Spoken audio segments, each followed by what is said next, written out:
Tak ingat mati je. Badan besar tegap. Tengok dalam ni tuan, RM10 dah, RM5 dah. Oh, banyaknya hang dapat. Rezeki kepala otak hang, rezeki. Hang nampak balai polis belah masjid lagi, aku telefon balai polis aku. Oh, tuan-tuan. Sebelum saya keluar daripada tahfiz tu, berada yang saya tangkap mencuri tu jadi best friend saya. Lah dia masuk dalam kelas saya, dia pun mengaji dengan saya. Mengaji. Saya boleh ya panggil kawan-kawan saya belasah dia. Oi kawan-kawan, bawa helmet. Boleh. Tapi apa faedah saya dapat? Dia lari, dia pun ada geng. Oi, geng pemancing, mari. Lagi teruk kita.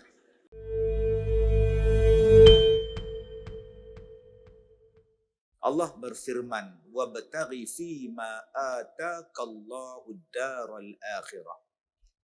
Dan carilah kamu apa-apa yang membolehkan kamu dapat bahagian kamu di akhirat. Wala tansa, dan kamu juga jangan lupa, wala tansa nasibaka minad dunya. Dan jangan kamu lupa juga nasib kamu, bahagian kamu di dunia. Jadi tuan-tuan yang saya hormati, kalau kita lihat tafsiran, umpamanya tafsiran daripada Al-Qurtubi membicarakan 77 surah Al-Qasas, maka kita dapat simpulkan bahawa rebutlah, carilah, kejarlah akhirat. Tetapi jangan lupakan bahagian kita di dunia. Jangan lupakan bahagian kamu di dunia. Dan ada juga yang kata, carilah dunia, tapi lebihkan akhirat. Ada yang kata tafsirannya, bila kamu cari akhirat, insya-Allah dunia akan datang pada kamu. Jangan takut. Tapi kalau kamu cari semata-mata dunia, belum tentu kamu akan dapat akhirat. Maka Al-Qurtubi mengatakan bahawa tafsiran-tafsiran yang macam-macam ulama mentafsirkannya. Bila sebut wala tansa nasibaka minad dunya, jangan kamu lupa bahagian kamu di dunia. Ambillah dunia ni. Sebab Allah Ta'ala menjadikan dunia ni untuk kita. Kalau kata dunia ni tak elok, Allah Ta'ala tak jadikan. Habis tu ustaz yang kata dunia ni keji, yang kata dunia ni lebih buruk daripada bangkai kambing, yang kata dunia ni benda tak elok tu apa? Dunia yang menjadikan kita lupa akhirat. Dunia yang menjadikan kita tidak ada pahala. Allah Ta'ala sebut di dalam Al-Quran, surah Al-Kahfi 103, 104, 105. Allah Ta'ala cerita, hal unabbi'ukum bil akhsarina a'mala. Wahai Muhammad, bagi tahu kepada umat kamu, siapakah yang paling rugi amalan dia? Siapa orang yang paling rugi dalam dunia ni? Allah Ta'ala tanya, Allah Ta'ala suruh Nabi Muhammad bagi tahu pada kita. Bagi tahu kepada mereka semua. Siapakah orang yang paling rugi sekali dalam dunia? Orang yang paling rugi dalam dunia ialah orang yang buat kerja dunia wahum yuhsanun. Dan mereka mengatakan bahawa itulah amalan mereka yang terbaik. Mereka buat benda dunia ni dan mereka kata inilah yang terbaik sekali. Ni dia silap. Dia lupa kepada akhirat. Padahal benda yang dia buat tu tak ada manfaat pada akhirat. Itulah dunia. Kalau orang tanya kita, apa dia dunia? Benda yang kita buat yang tidak ada manfaat di akhirat. Benda yang kita buat menyusahkan kita di akhirat. Maka dia dipanggil sebagai wa mal hayatud dunya illa la'ibun wa lahwun. Itulah dia. Tetapi kalau dunia ni tuan-tuan buat, tuan-tuan ambil yang mana benda itu mendatangkan kebaikan di akhirat, dunia tu tak dikeji. Dunia tu disuruh. Sebab dunia ini ialah mazra'atul akhirah, tempat bercucuk tanam mazra'atul lil akhirah, untuk akhirat. Jadi jangan tuan-tuan tolak dunia pula, sebab dalam ayat 77 Al-Qasas Allah kata wala tansa nasibaka minad dunya. Jangan kamu lupa bahagian kamu di dunia. Maknanya kena ambil juga dunia ni. Habis itu dunia mana yang kena tolak? Dunia yang menyusahkan kita dalam kubur. Dunia yang menjadikan kita payah di hari kiamat. Dunia yang menjadikan kita tak tertanggung apa yang kita buat di hari kiamat. Dunia yang itulah yang dikeji. Tapi kalau dunia yang membawa kebaikan untuk kita di alam akhirat, silakan. Tetapi kata Al-Qurtubi, kamu nak cari dunia, kamu nak ambil dunia, silakan. Ada orang yang nak buat rumah besar masjid. Rumah besar masjid, tuan-tuan, hebat. Ada yang rumah Allah hebat, kenderaan hebat, harta beratus juta, bilion. Tapi jangan lupa kata Al-Qurtubi, harta yang kamu bawa masuk dalam kubur hanya kain kafan saja. Hanya kain kafan saja harta yang kita bawa. Yang lain-lain tinggal habis. Kak Leha, tinggal habis Kak Leha. Gelang ke, gigi palsu ke,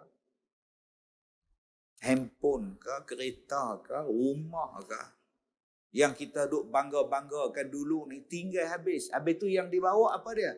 3 lai. Tak pun 5 lai kain kafan. Itulah bahagian dunia yang kita bawa di dalam kubur. Tu pun kadang-kadang pinjam hak masjid punya. Tu pun masjid punya khairat kematian bagi percuma. Masya Allah. Tuan-tuan yang saya muliakan. Sebab itu, adakah kita ini disuruh untuk meninggalkan dunia dan hanya menumpukan kepada akhirat semata-mata? Sebab ada orang yang macam tu. Dia ambil bahagian medik, ambil jurusan medical di universiti. Masuk tahun kedua berhenti. Bila tanya, Pak siapa kamu berhenti yuk? Saya nak jadi orang dakwah, kata dia. Saya nak jadi orang dakwah. Kalau awak jadi orang dakwah, bagus. Siapa nak jadi doktor? Siapa yang nak jadi doktor? Adakah doktor itu berdosa? Adakah kerja doktor itu sebagai dunia? Saya tak maulah Ustaz, dunia ni Ustaz, ini semua dunia, harta daki dunia ni Ustaz. Kalau awak tak ambil dunia, orang lain ambil dunia, takkah awak nanti akan susah? Kehidupan awak tak boleh nak mengamalkan agama sebab kuasa awak dipegang oleh orang yang tak beragama. Pun masalah juga. Bukankah lebih baik awak ambil dunia dan gunakan dunia tadi untuk mengejar akhirat? Tetapi berhati-hati. Kerana dunia ini sangat menarik. Dan salah satu tarikan kepada dunia ialah tak mau mati. Tak suka mati. Tak ingat tentang mati. Sebab itu kalau tuan-tuan nak tahu siapa dia orang yang tak ingat mati. Satu, orang yang tak pernah berfikir untuk bertaubat. Dia tak pernah berfikir untuk bertaubat. Ataupun belum masa lagi untuk bertaubat. Maka orang ini tuan-tuan, dia tak fikirkan mati. Kalau dia fikirkan mati, wasari'u ila maghfiratin min rabbikum, cepat-cepat minta ampun kepada Allah. Tapi dia masih lagi nak buat dosa, masih lagi nak buat maksiat, masih lagi nak buat kejahatan. Orang ni tak ingat mati. Sedangkan mati ni tuan-tuan, tak bersyarat untuk datang kepada kita. Tengah sihat mati, sakit mati, naik kereta mati, tengah semayang mati. Ada yang mati sedang masak, buat live dalam TikTok. Tengah masak, mati. Jatuh tunggal langgang kat dapur. Alangkah manisnya tuan-tuan, ada yang mati sedang solat. Sedang solat meninggal. Tengah-tengah duk rukuk, jatuh terus mati.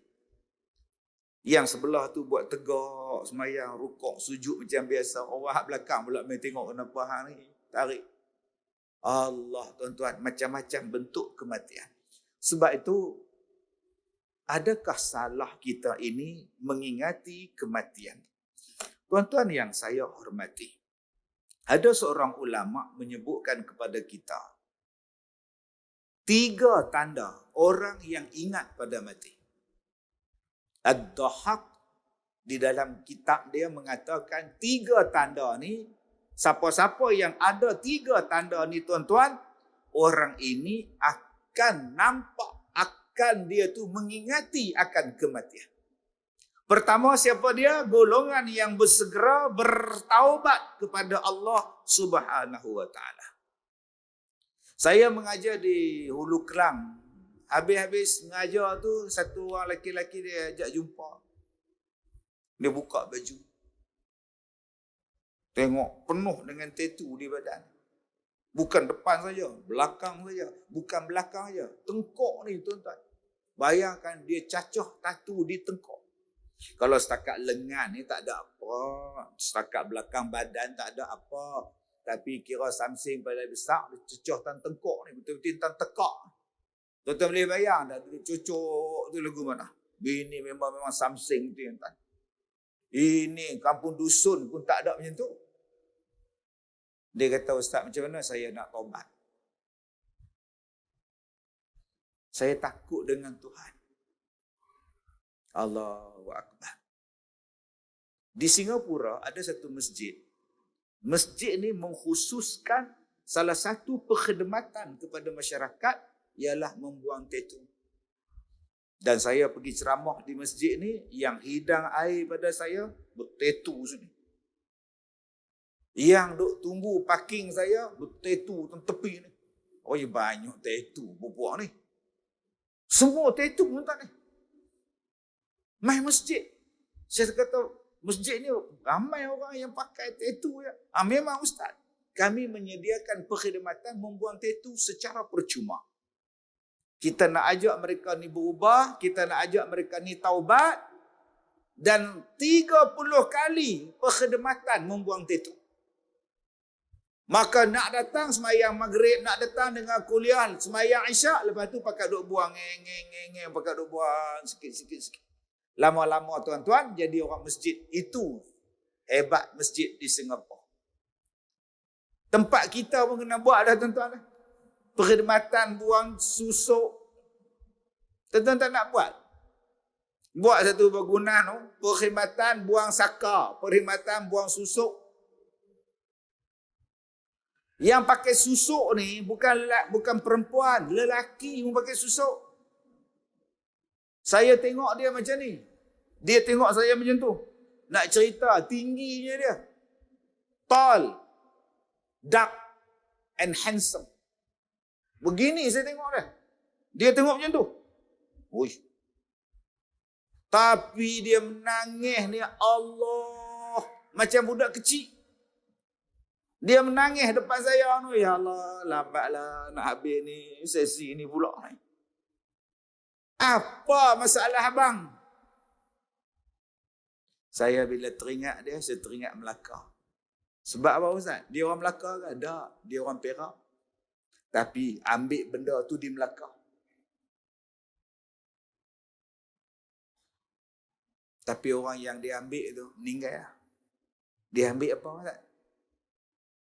Kalau Kak Leha tengok, Kak Tipah tengok, Kak Tipah pun tertipu. Dia kata, Ustaz, anak dara orang dia bedai, isteri orang dia bedai, Melayu pun dia sapu, Cina pun dia sapu, India pun dia rembak. Dengan badan tegak, tinggi, handsome lagu tu, Ustaz, saya ada amal. Susuk. Ustaz, tolonglah buang susuk saya.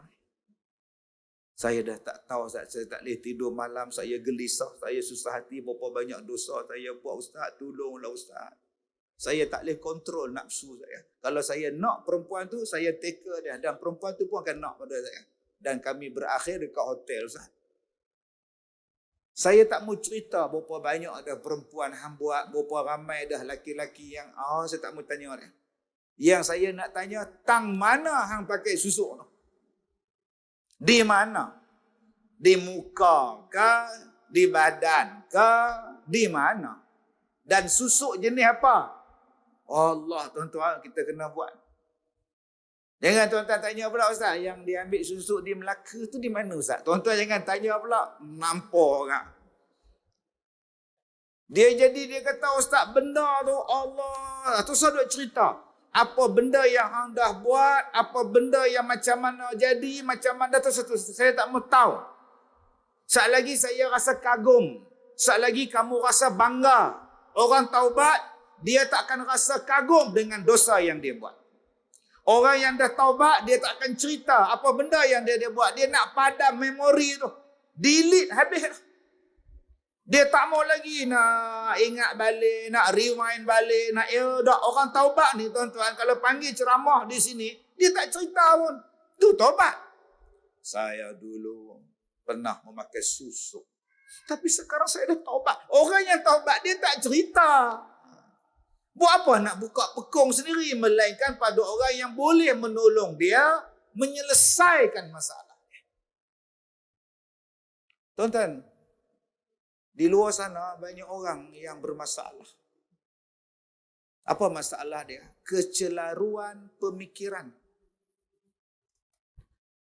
Saya dengar satu laki-laki kata, dia berada di dalam sarung yang salah.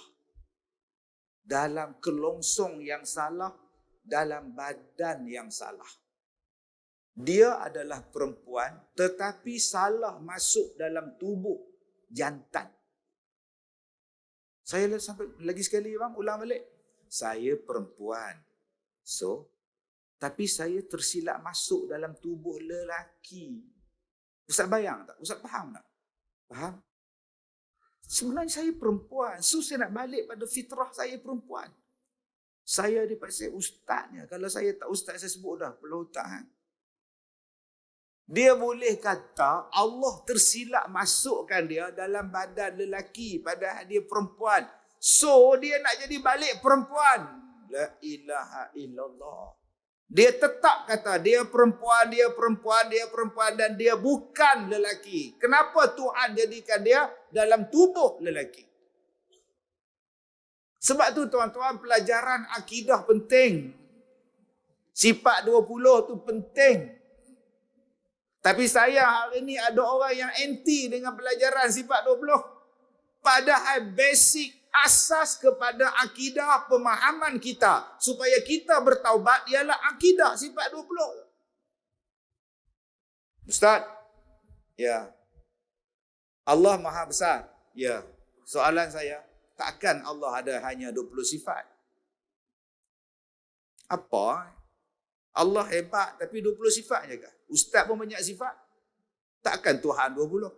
Abang pernah belajar sifat 20? Saya tak pernah belajar. Patut bodoh. Pergi belajar tengok. Awal-awal muqaddimah sifat 20 tu apa? Adapun sifat kamalat bagi Allah Ta'ala itu tidak terhingga banyaknya. Tetapi yang wajib diingat hanya 20 sifat. Sifat kamalat. Apa itu? Sifat kesempurnaan pada Allah tidak terhingga banyaknya. Tapi yang wajib diingat cuma 20. Kenapa 20? Yang tu yang disebut ulama-ulama susun, ambil daripada Al-Quran, susun sifat ni. Malaikat itu tak terkira banyaknya. Tetapi yang kena ingat 10 yang disebut dalam Quran. Nabi dan Rasul itu ratus ribu. Tak payah ingat. Yang kena ingat 25 orang. Takkan Nabi 25 orang je Ustaz? Banyak. Tapi yang kena ingat 25 Rasul. Kenapa 25? Yang tu yang Allah bagi tahu. Hak lain-lain tu tak apalah kita ingat. Yang tu. Bila kita faham macam tu kan simple. Kamu nak ingat semua sifat Allah. Ingat. Tapi kita ambil yang Allah sebut, disusun-susun, mana wajib, mana dia mustahil, mana dia harus. Supaya akidah awak betul. Bila akidah awak betul, insya-Allah. Bila akidah awak tak betul, tak berapa tepat, jadi macam akak tadi, akak abang tadi ni. Dia rasa dia adalah perempuan, duduk dalam tubuh lelaki. Tuhan silap turunkan kepada dia. Macam mana faham orang Syiah, Nabi itu patut turun pada Sayyidina Ali. Malaikat silap bagi pada Nabi Muhammad. Ini akidah. Orang yang ingat pada mati, nombor satu dia taubat. Cepat-cepat taubat. Sebab kita tak tahu bila kita nak mati. Macam tuan-tuan malam ni, mana ada dosa. Dosa mencuri tak ada. Dosa tikam nombor tak ada. Berzina jauh sekali. Merompak tak berani. Tapi tuan-tuan tak nak taubat. Taubat apa Ustaz? Taubat daripada mengumpat. Bukan tadi kita maki orang tu parking tepi jalan. Bodoh, tempat parking ada kat depan, bawa lah sikit. Nak senang dia ya, bodoh. Tuan-tuan tak nak taubat, minta ampun kat dia. Semayang maghrib, imam baca ayat pendek. Apa imam suruh baca ayat pendek? Baca lah panjang sikit. Tuan-tuan tak nak ngumpat dengan imam suruh. Tak nak minta ampun pada imam suruh. Ada penceramah mai pakai baju merah. Dia dengan ni kongsi Pak Cai ke apa? Tuan-tuan tak nak ke tuan-tuan berhenti daripada ngumpat? Yang ni lah dosa kita banyak. Dosa lidah. Dosa lain kita tak takut tuan-tuan. Dosa lidah. Kadang-kadang dosa lidah tak ada. Baru ni saya jumpa satu orang di Jawi di Kuala Lumpur. Saya buat rakaman live dekat TV Hijrah. Saya ingat dia buat apa? Rupa dia cakap bahasa isyarat. Buat bahasa isyarat. Dia ni kata apa tahu? Rupanya dia nak masuk Islam. Bayangkan tuan-tuan, dia nak masuk Islam, duk cerita kata apa, aku tak tahu. Lepas ni saya kena belajar bahasa isyarat. Malu saya. Datang pada Sarawak, kerja di KL, nak masuk Islam. Allahu Akbar tuan-tuan, Masya Allah. Selamat dia daripada lidah yang berkata-kata. Maka tuan-tuan, kita tak mengumpat dengan lidah, tapi kita mengumpat dengan tangan pula. Ni yang banyak sekarang. Sebab tu Allah Ta'ala sebut dalam Quran, Al-yawma nakhtimu ala afwahihim wa tukallimuna aydihim. Ya ni. Sebab sekarang mulut kita ni memang diam. Tapi tangan, dia netizen dalam TikTok, komen dalam Facebook. Banyaknya tuan-tuan. Nasib baik saya tak komen Ustaz. Alhamdulillah, dosa menulis tak ada. Dosa share pula. Dosa baca pula. Dosa tengok pula. Lagi banyak. Taubat. Allahu Akbar. Ustaz, Allah nak terima ke dosa saya? Saya gaduh dengan mak saya. Mak saya belakang rumah saya. Tapi saya bertengkar dengan mak saya, dan sampai mak saya meninggal, saya tak tegur dia, saya tak minta maaf. Bila mak meninggal baru saya pergi rumah mak saya, padahal kami belakang je Ustaz, rumah teres, taman belakang je. Boleh pergi ke dapur pun. Tapi sejak kami bergaduh Ustaz, kami tak pernah jumpa, saya tak pernah telefon. Dan satu hari ayah saya telefon, mak meninggal. Baru saya pergi Ustaz. So saya nak buat apa Ustaz? Tak tahu. Patut hang tanya. Ustaz, saya dah seminggu tak tegur mak saya.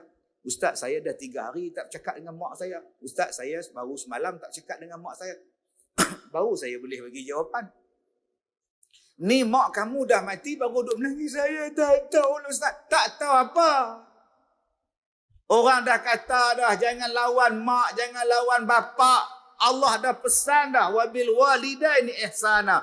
Nak bergaduh. Mak bukan Hulk Hogan, bapak tu bukan Ric Flair tuan-tuan. Bapak kita bukannya John Cena, tuan-tuan boleh buat macam tu. Tuan-tuan ingat tuan-tuan, bapak tu Undertaker buat gigi mata kat bapak tu. Tapi dengan bapak kita endah tak endah, dengan mak kita tengking. Bila nak taubat? Ustaz, saya tak ada dosa dengan mak dan bapak saya. Wow, hebat. Betul Ustaz. Mak saya dengan bapak saya meninggal. Waktu tu saya darjah 1 Ustaz. Memang tak ada dosa Ustaz. Alhamdulillah. Alhamdulillah. Kalau abang tidak ada dosa, abang perasan abang baik, tu pun dosa kan? Cuba tengok kita semayang tadi. Semayang maghrib, lepas semayang maghrib, semayang sunat.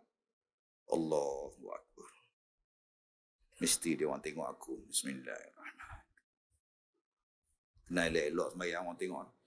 Allahu Akbar. Baru dia akan tahu siapa semayang sunat. Tengah duk tahiyat, duk tengok orang sebelah. Apa tak semayang sunat? Astagfirullah. Oh, yang tu banyak juga. Oh, tuan-tuan. Oh, nama dia penyakit hati. Sebab tu ada orang, dia tak nak semayang sunat ramai-ramai macam ni. Dia semayang balik tiang. Allahu Akbar. Akulah bagus semayang sorok-sorok macam ni. Tak kena juga. Allah, tuan-tuan. Nak bersih hati tu lagu mana? Nanti kita cerita bagaimana cara nak bersihkan hati. Jadi, kalau ada malam ni kita ada dosa dengan siapa-siapa, pergi minta maaf. Sebab tu orang Melayu kita dulu, ulama-ulama kita dulu bijak. Bijak. Saja-saja nak minta maaf keras hati, saja-saja nak minta maaf jatuhlah maruah. Rabbana atina fid dunya hasanah wa fil akhirati hasanah wa qina adzabannar. Wassallallahu ala Muhammad wa ala alihi washabihi ajma'in. Alhamdulillahi rabbil alamin.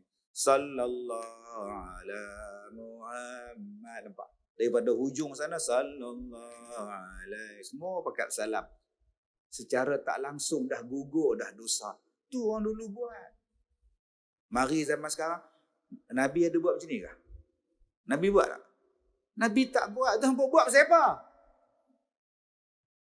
Neraka. Neraka.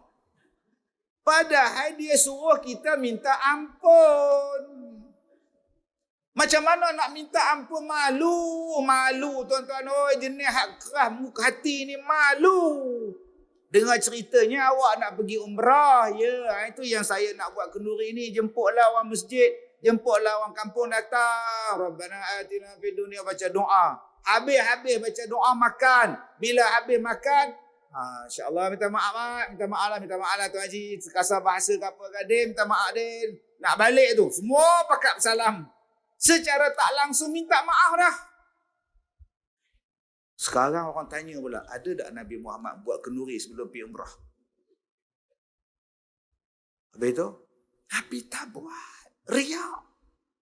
Tu yang pergi Mekah tu, tuan-tuan, duduk atas kapal terbang, nak balik. Atas kapal terbang tu.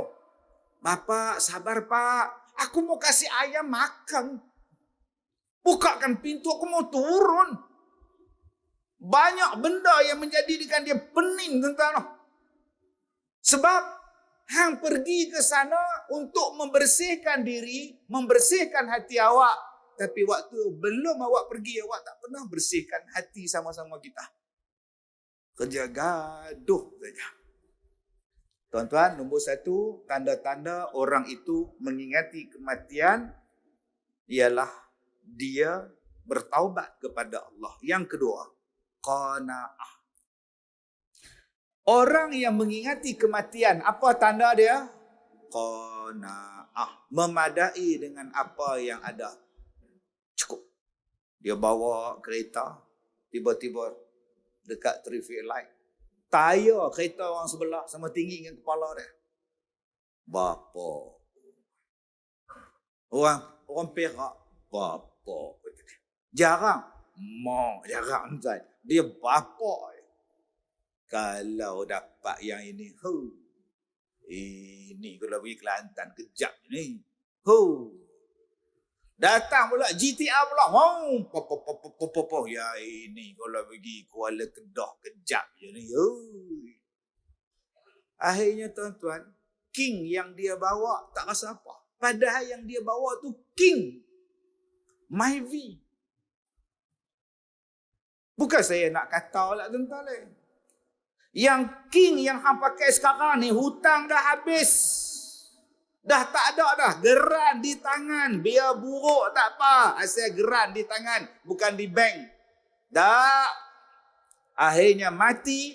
Rumah ada hutang. Kereta ada hutang. Peti air ada hutang. Mati dalam hutang. Kadang-kadang kita dah ada isteri dah. Duk tengok tengok satu perempuan. Dulu tak jumpa, sekarang jumpa pula. I say, man.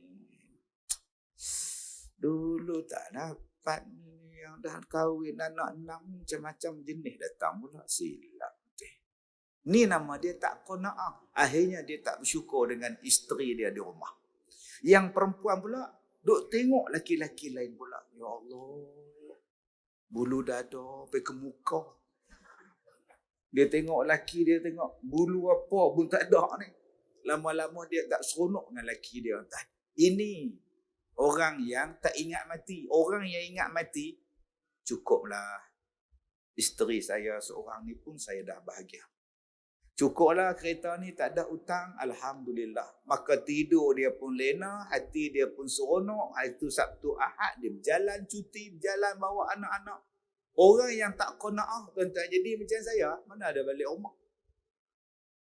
Saya tak balik rumah. Tu tak qanaah. 33 tahun. Malam ni dengan tuan-tuan, besok ada 16 bas melawat sekolah saya. Malam besok saya di Pulau Pinang. Hari Ahad saya di Pahang. Hari Isnin di Pahang. Hari Selasa di Pahang, Kuantan. Malam di Ceras. Habis Ceras, pi balik Pahang. Hari Rabu, hari Muharram tu, Pahang. Habis di Pahang, pi Lenggeng, Negeri Sembilan. Habis di Lenggeng, naik kapal terbang, pi Putatan, Sabah. Hari Jumaat, sebelum khutbah Jumaat, ceramah di Kota Kinabalu. Naik kapal terbang balik, ceramah pula di Mantin, Negeri Sembilan. Habis ceramah pula, balik ke Ipoh. Ada lawatan ke sekolah saya. Malam tu pula, tuan-tuan, mai balik ke Melaka ni. Allah. Saya ni pun silat-silat tak qanaah lah. Tapi isteri saya tak boleh komplain.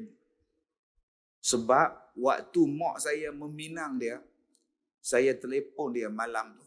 Saya naik Honda Fame ABF 2316 tahun 91, 92 dulu. Ingat lagi motor tu, ABF 2316. Telefon, cari bawa duit telefon. Masa tu mana ada handphone. Cari public phone. Cari-cari. Pemegang ada, wire, kabel tak ada. Astagfirullahaladzim, letak balik. Ada yang pergi, tinggal telefon je, tekan-tekan je. Kabel apa pun tak ada, gagang pun tak ada. Masa tu seksa. Bila telefon saya ni, Kazim ni, ya, macam ni Ustazah. Ustazah boleh ke terima ke saya ni? Boleh. Terima yang mak saya minang ni, terimalah. Boleh. Ustazah terima tak saya? Saya ni ustaz. Jadi bukan ada balik rumah, jarang balik rumah. Kadang-kadang seminggu tak balik, Ustazah boleh terima tak? Boleh. Kalau boleh tak apa, alhamdulillah ni saya pegang cakap ni. Sebab tu tuan-tuan, saya buat syarat. Jadi abang-abang yang belum kahwin cerita elok. Abang ni daripada Grab. Abang ni kerja ni bagi dia faham. Akak-akak pun kena faham. Suami akak tu dia cari rezeki. Suami akak tu bekerja, tugas dia tanggungjawab. Jangan duk komplain dekat saya pula. Suami akak langsung tak balik Ustaz. Balik 3 hari, keluar 4 hari. Balik 3 hari, keluar 4 hari. Tu kak tu nikah 2. Tu bukannya kerja kak oi. Jarang macam tu. Driver lori ke apa? Kau tak tahulah Ustaz oi. Dia bukan ada di rumah. Saya kak ni ke kedai kak. Hantar anak sekolah kak. Hantar anak pergi klinik pun kak. Baru ni bumbung rumah. Pungkak tu kau tak muncul Ustaz. Seksanya. Semua atas kak. Dia bila balik, dia pun atas kak. Bahaya sungguh kak ni. Tak tahulah macam ni. Kak, kalau kak, lain kali lah saya pesan lah. Kalau kak nak kahwin, suami yang 24 jam di rumah, kak menikah dengan orang stroke. Selesai masalah kak. Ada tak kata duduk menang. Suami akak bukan lumpuh. Tuan-tuan, jom kita jadi orang yang qanaah. Akhirnya, kita seronok dengan dunia yang kita ada. Ni, nombor 2. Nombor 3. Macam mana yang dikatakan orang yang mengingati kematian? Orang yang mengingati kematian, rajin melakukan ibadah. Fastabiqul khairat. Berlumba-lumba nak buat kebajikan. Itu tanda-tanda orang yang ingat mati. Dan Allah Ta'ala ni, sebab tu kita minta dorongan daripada Allah. Doronglah aku untuk buat ibadah. Doronglah aku nak buat ibadah. Dan Allah Ta'ala dia mendorongkan kita nak buat ibadah macam-macam jalan. Kadang-kadang Allah Ta'ala dorongkan kita buat ibadah jiran kita, orang masjid.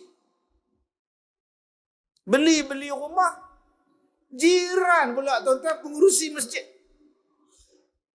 Sekarang kita orang kanan, PM.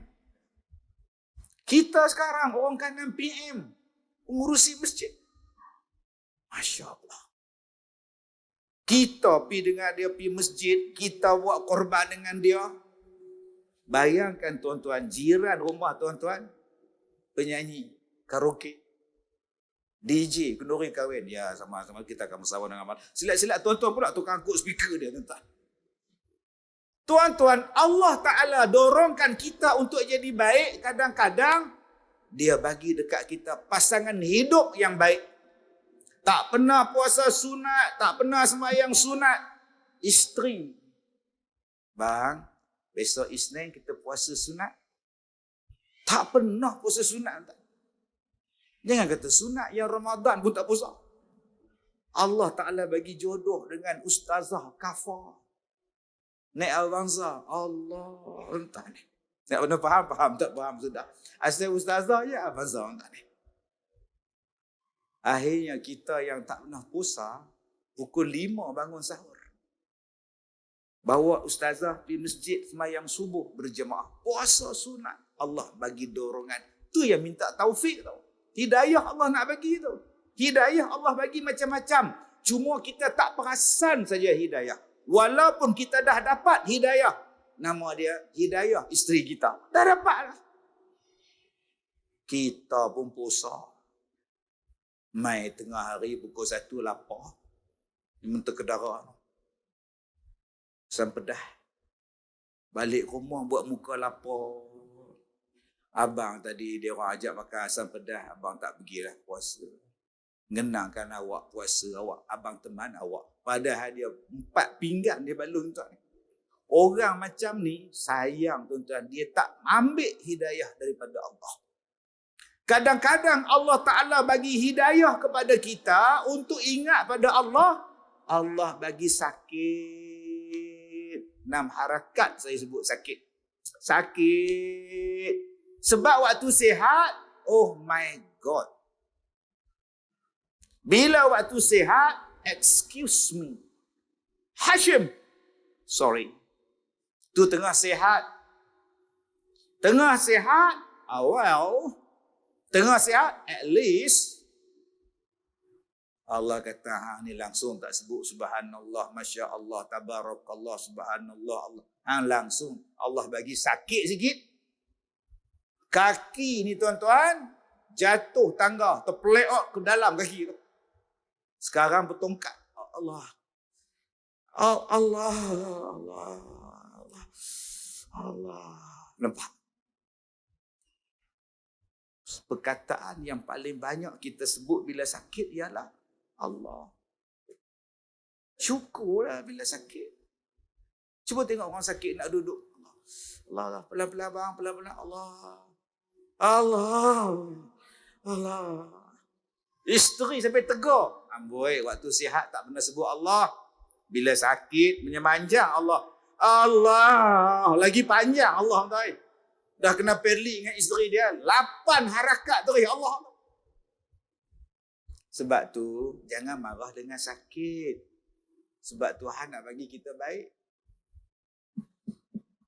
Saya ni tuan-tuan, saya bukan tidur. Saya tak tidur. Semalam saya buat rakaman TV 24 episod. Baju 14 helai. Sendiri berhak, tak ada sponsor. Begini bawa baju. Hoi, begini bawa. 24 episod. Nanti tuan-tuan tengok. Habis tu petang, mak mertua pula datang nak pergi IJN. Tak Balik tak kena. Jom balik. Nak tengok mak betul. Ada ipar pun datang. Makanlah apa semua dengan dia. Pukul 5 pagi. Datang pula ke tadi Astro. Sampai dekat Berang sembahyang subuh. Buka. Dompet tertinggal. Duit tertinggal. Semua tinggal. Sudah tuan-tuan. Call time pukul 9.30 pagi. Semayang subuh baru perasan. Tak ada apa orang bawa. Telefon pula. Hang mentak Ustaz. Tunggu pula dia tuan-tuan. Sampai sekarang ni. Saya tak tidur sekejip mata. Sejak bila Ustaz tak tidur sekejip mata pun? Tak tahu. Memang saya tak tidur. Adakah saya marah pada Allah? Tuhan tak bagi saya tidur? Tak. Adakah saya merungut bila saya tak pernah tidur? Tak. Sebab apa? Sebab besok paginya saya sihat. Cuba tuan-tuan tengok hari ni. Tadi pagi saya live di Go Shop Astro sampai pukul 12. Saya sampai di Melaka tadi tuan-tuan petang lah. Kat pukul 6 lah. Ni nak ceramah pula ni. Datuk Imam Besar kata, Ustaz terlantak ke Ustaz lah. Pukul 12 pun tak apa. Pukul 12 ni tuan-tuan ni bayangkan. Allah. Saya penat tak? Tak ada penat. Alhamdulillah. Tapi kalaulah saya tak ambil manfaat daripada saya tak boleh tidur, saya adalah orang yang paling bodoh. Sepatutnya bila hang tak boleh tidur, apa yang hang buat? Ambil Quran baca malam-malam. Sebab Nabi kata, amalan yang paling Allah suka apa dia? Malam-malam ambil Quran, waktu orang tidur, baca Quran. Saya tak buat. Saya baca TikTok. Bodoh tu Ustaz Kazim ni. Amalan yang paling bagus apa dia? Malam-malam. Wasallu bil laili wan nasu niyamun. Engkau semayang malam, orang lain tidur. Ada orang lain nak tidur, nak bangun, kunci jam pukul 4. Ada yang kunci handphone 4 kiri kanan dia. Nak bangun semayang malam. Saya tak payah kunci jam, memang tak tidur. Tengok-tengok saya duk main Facebook. Silap. Itu tanda Allah nak bagi hidayah pada kita. Maka Allah Ta'ala nak bagi hidayah pada kita itu sebab apa? Sebab supaya kita ingat dengan kematian. Maka orang yang rajin buat ibadah, itulah tanda-tanda dia berada di dalam keadaan mengingati kematian. Alhamdulillah. Dan tuan-tuan, kalau kita ni mengingati kematian, kitalah yang Nabi sebut orang yang paling cerdik. Orang yang paling cerdik. Saya baru ni hari apa? MITC. Saya ceramah dekat Masjid MITC. Saya sampai pukul 1 pagi. Terus saya pergi ke ceramah di Pulau Pinang. Pukul 10 pagi. Habis ceramah di Pulau Pinang, saya ceramah pula di Kepala Batas. Habis Kepala Batas, saya pergi pula TV secara langsung 8.30 pagi. 2 hari lepas, beg goodies yang dia orang bagi tu, baru saya buka. Ni ceramah dekat tempat tu. Saya buka satu. Dia bagi jam satu, kemudian dia bagi kemplikat satu, kemudian satu lagi dia bagi apa dalam kotak. Saya tu buka-buka, lah, pas pelawat. Nombor 396, pas pelawat. Tak pulang balik dekat kaunter pengawal keselamatan. Saya kata kat PA saya, ni. Pasal apa hampa tak pulang? Lah, kami tak tahu. Ni nak buat lagu mana ni? Dia kata lagu rock, buat lagu mana lagi apa? Mana malam-malam dah duduk jarang. Sampai sekarang saya tak tenang hati gitu tuan-tuan tu. Tak pulangkan pas pelawat tu.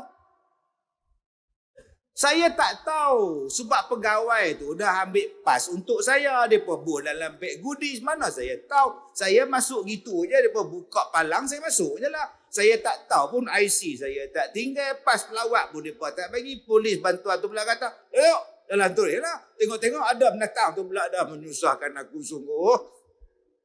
Nak tunggu besok baru nak pergi hantar tuan ni. Nak pergi pulang balik. Buat je saya mati tak sempat pulang tu. Saya kata kat isteri, mama ni kalau abang apa-apa tak sempat akan mati mau dengan lupa ni. Besok di hari kiamat Allah soal benda ni. Tak lepas abang ni. Pas pelawak, siap dengan nombor. Siap ada gambar rimau kat atas dua gambar. Ni harta kerajaan, harta rakyat ni walaupun dia pas. Pelawak. Tuan-tuan yang duduk di masjid, berapa ramai yang balik pinggan masjid. Bila nak hantar? Ramadan tahun lepas tu. Dah nak masuk Muharram ni. Waktu berbuka puasa, dia buat balik pinggan. Tulis tu Masjid Al-Azim di bawah. Begini buat balik bihun. Sampai sekarang tuan-tuan tak pulangkan balik. Tuan-tuan ingat tak ada apa ke? Tok Siap pergi rumah dia buat kenduri tahlil. Tok Siap tengok pinggan tu. Rasa macam kenal pinggan ni. Tok Siap tu selak punggung. Dah kata dah. Tuan-tuan tak mau ke pulang balik kasut masjid, selipar, terompak yang tuan-tuan pederah buat balik? Tuan-tuan ingat benda tu kecil ke tuan-tuan? Tak lepas kita di hari kiamat. Selagi mana Allah tak tanya kita, harta hang ambil daripada mana dan ke mana dibelanjakan. Tiba-tiba boleh mencuri duit orang ibadat. Duit orang ibadat ni dalam masjid ni dia bolan tabung tuan. Ada pula orang pi mencuri duit orang yang nak buat ibadat. Sampai hati. Waktu saya belajar dulu, saya belajar tahfiz di Ma'had Tahfiz Al-Quran. Masjid negeri. Asrama saya jauh juga lah, nak berjalan kaki mai ke masjid tu jauh, lalu ke rumah kedai. Jadi kalau saya mai waktu maghrib, saya tak balik lah. Sampai subuh pun tak balik. Hafal Quran dalam masjid. Balik tiang, belakang tiang, atas mimbar.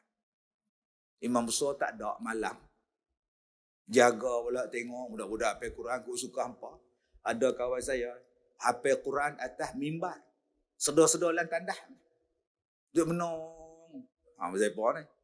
Aku semalam tidur atas mimbar. Aku baca Quran pasal apa? Aku duduk dalam tandah pula. Awang tak duduk atas bumbung mimbar. Tuan-tuan. Jadi, malam-malam tu, punya banyaknya di bawah tu orang yang tidur. Tuan. Saya duduk tengok satu brother tu. Duduk dekat tabung masjid. Duduk. Suruh gendak. Dia ni buat apa? Rupanya memancing. Begini mancing. Dia ambil lidi penyapu tu. Dia buh gam. Curi lah. Dah apa? Tuan-tuan. Patut saya tengok dekat lubang tabung tu. Banyak gam ke hitam ke menatang apa? Baru saya tahu tuan-tuan. Dia duduk ni. Hang dah lah tak semayang. Hang mai ke tempat orang semayang. Hang mencuri pula duit orang semayang. Orang duit ni bagi dekat masjid. Punya banyak pembangunan nak buat wakaf, nak buat macam-macam. Hang pula cilok pula. Hang tak ingat mati je. Badan besar tegap. Saya kata dia ni kalau rimbuk aku. Rimbuk pi lah. Tengok dalam ni Ustaz. RM10 ada, RM5 ada. Banyaknya hang dapat. Rezeki kepala otak hang rezeki. Hang nampak balai polis belah masjid lagi. Aku telefon balai polis. Tuan-tuan. Sebelum saya keluar daripada tahfiz tu, brother yang saya tangkap mencuri tu jadi best friend saya. Lala dia masuk dalam kelas saya, dia pun mengaji dengan saya. Mengaji. Saya boleh panggil kawan-kawan saya belasah dia. Kawan-kawan, bawa helmet. Boleh. Kawan-kawan, bawa kayu hoki. Tapi apa faedah saya dapat? Dia lari, dia pun ada geng kau. Geng pemancing, mari. Lagi teruk kita. Kenapa kita tak ajak orang untuk jadi baik? Kan ahli sunnah wal jamaah. Tuan-tuan ni akidah ahli sunnah wal jamaah. Tuan-tuan tahu tak apa dia fahaman akidah ahli sunnah wal jamaah? Nombor 1, nama dia tasamuh, toleransi nama dia. Orang yang berfaham dengan fahaman ahli sunnah, dia toleransi. Dia tak paksa orang, dia tak ganas, dia tak apa, dia relax. Dia tak melampau, dia tasamuh, toleransi. Tengok Datuk Imam besar kita tadi sembahyang. Malam ni ada ceramah bulanan. Malam ni ada orang ramai nak datang. Malam ni budak-budak pun ramai datang. Yang pak semayang dulu, mak tak boleh semayang, duk tunggu budak sekali lagi, pak habis semayang, pak pegang budak pula, gilir pegang anak. Macam-macam hal. Maka tasamuh, toleransinya apa? Baca pendek sudahlah. No hajat orang ramai. Tu nama dia ahli sunnah wal jamaah. Apa benda pun dia toleransi. Yang kedua, apa sifat ahli sunnah wal jamaah? I'tidal.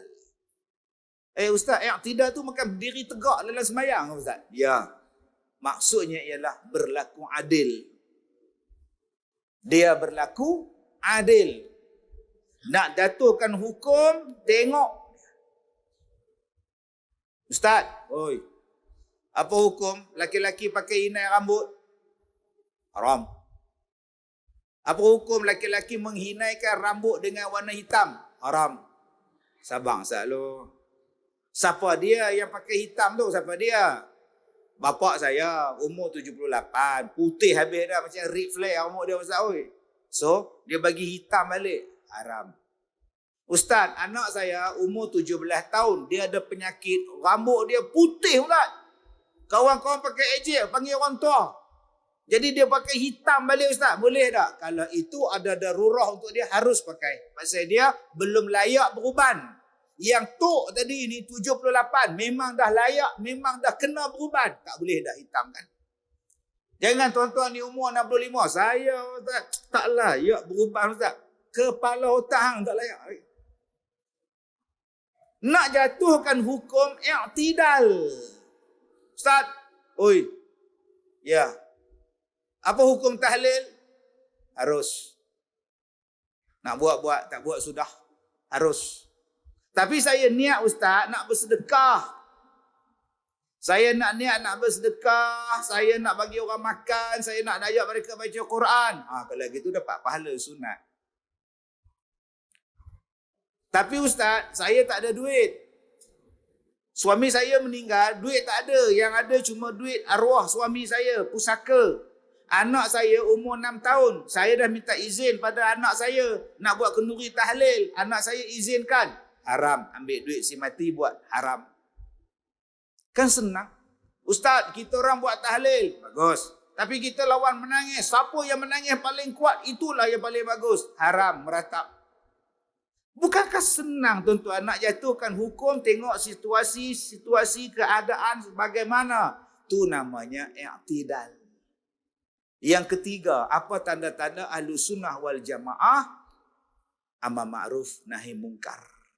Nama dia dakwah. Saya boleh ambil helmet, belasah dia tuan-tuan.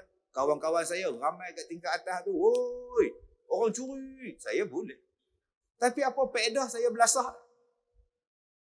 Serupalah dengan anak-anak kita duk berlari di belakang. Umur 4 tahun, 5 tahun, 6 tahun duk berlari di belakang. Setengah tu siap dah tampar budak. Mai masjid jangan dah lah bapak tu tak datang. Hantar wakil pun bising tampar kamu kan. Ini bukan ahli sunnah wal jamaah Bang Haji. CCTV rakam pelanting budak. Mana amar ma'ruf nahi mungkar? Kita tengok budak ni, bapak tak pernah ke masjid. Duk main dam dekat kedai dah. Warung. Anak datang. Tingkatan 4. 16 tahun. Den. Kalau pakcik minta kamu jadi imam ni Bilal maghrib nanti boleh Den? Betul pakcik? Betul lah. Pakcik pun malam ni suara tak apa ada lah. 2-3 hari ni kau jadi Bilal. Azan tengok. Cuba kau buat azan. Buat lagu Nahwan. Buat lagu Rush. Buat lagu Hijaz. Oh, dia tarik. Allahu Akbar. Allahu Akbar. Tok Bilal kata, sedap pada aku lagi. Mampir aku. Maghrib kan aku datang tau. Jubah ada? Ada? Dia balik. Dia balik tu tuan-tuan, dia cakap dekat mak dia, mak, nak jubah, nak iron. Apa kau nak buat? Bulan puasa kan dah lepas. Malam ni, Haji Syarif minta saya jadi Bilal, mak. Biar betul. Ya. Dah confirm, mak. Suami dia balik pukul 6.30. Abang, pergilah ke masjid. Anak kita tu jadi Bilal, awak tak tahu pun. Main dam. Bapak dia datang, opah dia datang, kakak dia datang, abang dia datang, mak dia pun datang. Sebab nak tengok anak tingkat 4 jadi Bilal. Bapak dia datang tau, bawa kat tu, papan dam. Bapak tu pergi main dam kat situ pula dah. Sambil duk tengok anak bang. Tu nama dia dakwah. Bukan benci-benci terus. Islam ni tuan-tuan, dia bagi peluang kita berdakwah macam-macam. Ada berdakwah dengan azan. Subuh-subuh tu masuk dalam hati. Allahu Akbar, Allahu Akbar. Masuk. Sebab tu kalau boleh, yang bang subuh pagi-pagi, yang tenang. Saya 1 tahun dulu, saya pindah rumah saya, rumah baru, saya pindah. Saya terkejut. Anak saya pun terkejut. Ayah, bunyi apa? Saya pun dengar. Orang bang. Saya takut tuan. Allah. Takut tuan-tuan. Sungguh saya tak bohong.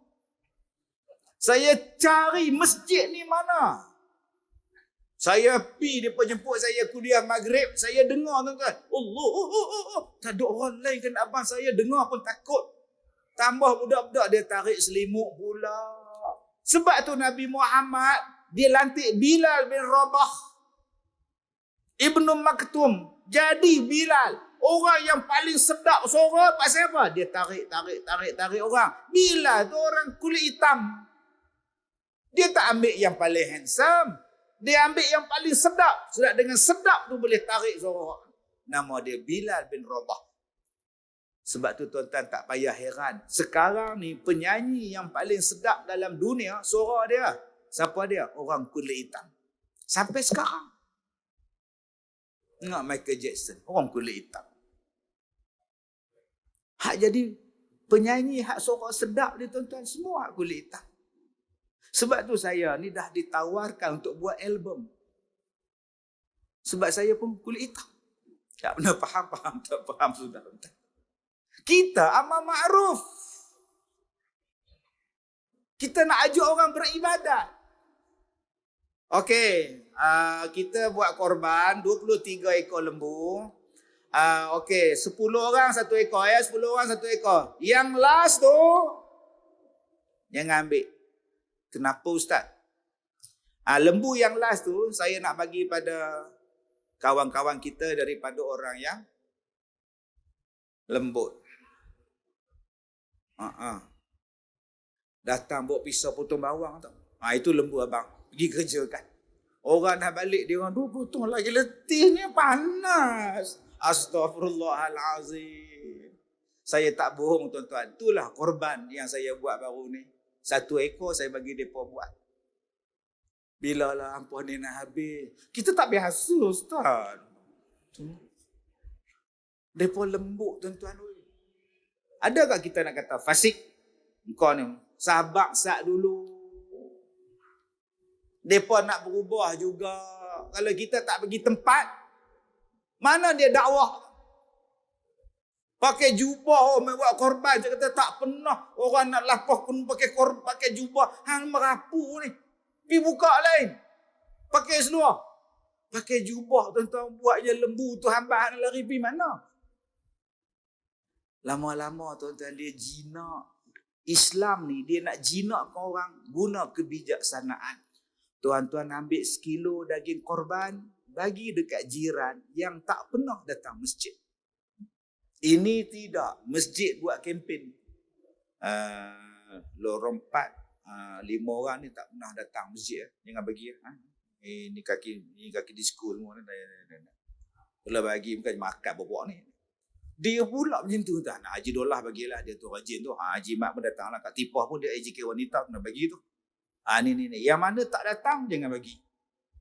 Kadang-kadang dia orang dah beratur dah. Dah sampai dah dekat nak ambil daging. Kupon. Kena kupon ke? Tak ada kupon tak ada lah. Orang lain dapat kupon. Saya tak tahu. Tak tahu lah kena kupon. Saya tak tahu. Saya baru balik ni. Tak ada kupon, balik. Blah.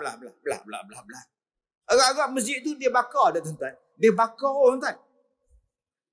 Kenapa hang tak boleh bagi dekat dia barang sekilo? Jinak hati dia. Assalamualaikum. Salam. Ya, nak apa ya? Kami dari masjid nak bagi daging korban. Saya tak ke masjid pun dapat ke? Dapat. Kami tak pernah lupakan. Tuan je lupakan kami. Deep, tuan-tuan. Deep, tuan. Datanglah. Ni, baru kita buat yang siang tadi. Ambillah. Begini dia buat balik ke dapur. Apa tu bang? Orang masjid bagi daging korban. Ya Allah abang. Tu saya cakap kat abang banyak kali dah bang. Pergilah semayang di masjid bang. Campur-campurlah dengan orang masjid. Tengok abang tak pergi pun. Dia orang hantar daging. Malu saya. Pergilah abang. Agak-agak malam tu maghrib datang tak? Datang. Dia cari balik AJK yang duk hantar daging tu. Ji, ada lagi tak daging? Astaghfirullahalazim. Aku orang tua ni zat lagi. Jadi tuan-tuan, jom kita ajak orang untuk beribadat. Jangan nak menghukum fasik, bid'ah, sesat, kafir. Bila kita ingat mati. Dan yang terakhirnya tuan-tuan, orang yang lupa kepada kematian. Apa tanda dia? Kata Ad-Dhahhak, 3 tanda orang yang lupa kepada kematian. Pertama, menangguh-nangguhkan bertaubat. 2, orang yang hatinya tidak merasa cukup dengan dunia. Dan yang keempat, orang yang merasa malas dengan ibadat. Saya 2-3 minggu lepas ada program di sekolah Ustaz Wadi. Saya ambil sesi pagi. Saya ambil sesi pagi sampai pukul 12. Allah tuan-tuan, panas. Duk bersila, panas. Hebat dia orang ni. Seorang pun tak bangun tuan-tuan. Tak sakit lutut ke pokok ni? Tak lenguh pinggang ke? Tak kipas ke panas? Tunduk mendengar tentang kuliah. Allah. Hebat setengah orang macam itu. Ada setengah orang tuan-tuan nak tunggu buat pengajian sekejap pun tak boleh. Sedangkan dia boleh tunggu benda yang macam-macam walaupun 4 jam, 5 jam, 6 jam. Kalau kita ingat kepada kematian, benda yang bawa ibadah ni, lagi lama aku duduk, lagi bagus. Maka, kalau hati kita keras, kita tak boleh buat 3 yang pertama tadi. Bagaimana kita nak melembutkan hati? Pertama, selalulah berada di dalam majlis ilmu. Orang yang berada dalam majlis ilmu, lembut hati dia. Nombor 2, bagaimana kita nak melembutkan hati kita? Selalulah menziarahi orang yang mati ataupun hampir mati. Dan yang ketiganya, cara-cara melembutkan hatinya apa dia? Pergilah menziarahi kubur. Dan yang keempat, banyak-banyakkanlah mengingati kematian. InsyaAllah lembut hati. Kita ulang balik. Apa dia yang melembutkan hati? Berada dalam majlis ilmu. Sebab tu kalau tuan-tuan selalu belajar, selalu mengaji, tapi hati keras, ada yang tak kena. Lagi belajar, lagi sombong. Ada yang tak kena. Kita makin belajar, makin lembut hati. Itulah guru mursyid dan kita dapat pengajaran. Kalau tuan-tuan mengaji dengan saya, tuan-tuan lagi jadi orang pandai baran, saya bukan guru yang bagus. Sebab saya tak boleh bimbing tuan-tuan. Sepatutnya bimbing orang jadi lembut hati. Nombor 2, mengingati kematian. Banyak mengingati kematian, dia jadi lembut hati. Yang ketiga, menziarahi orang yang sedang nazak. Lembut hati. Yang keempat, banyakkan ziarah kubur. Daripada 4 benda ini, mana yang paling bagus melembutkan hati? Yang paling kuat melembutkan hati, 2 yang terakhir. Melihat orang yang sedang nazak dan melihat pergi ziarah di kubur. Kenapa 2 benda ini lebih power daripada 2 yang pertama? Pertama, berada dalam majlis ilmu. Dia boleh melembutkan hati. Tapi dia tak nampak depan mata dia. Orang yang mengingati mati, boleh. Tapi dia tak nampak depan mata dia. Tetapi bila tuan-tuan memangku orang yang sedang nazak, tuan-tuan mengajar orang yang sedang sakaratul maut talqin, dia aksiden, darah ni keluar kat mulut ni, kepala ni pecah. Kita berhenti motosikal kita ampu dia. La ilaha illallah. La ilaha illallah. Jangan kita kata, mak, bro, ngucap bro. Bro, ngucap bro. Bro apa? Kawan tu duduk bro, ha. Sebut elok-elok. La ilaha illallah. Allah, la ilaha illallah. Mati.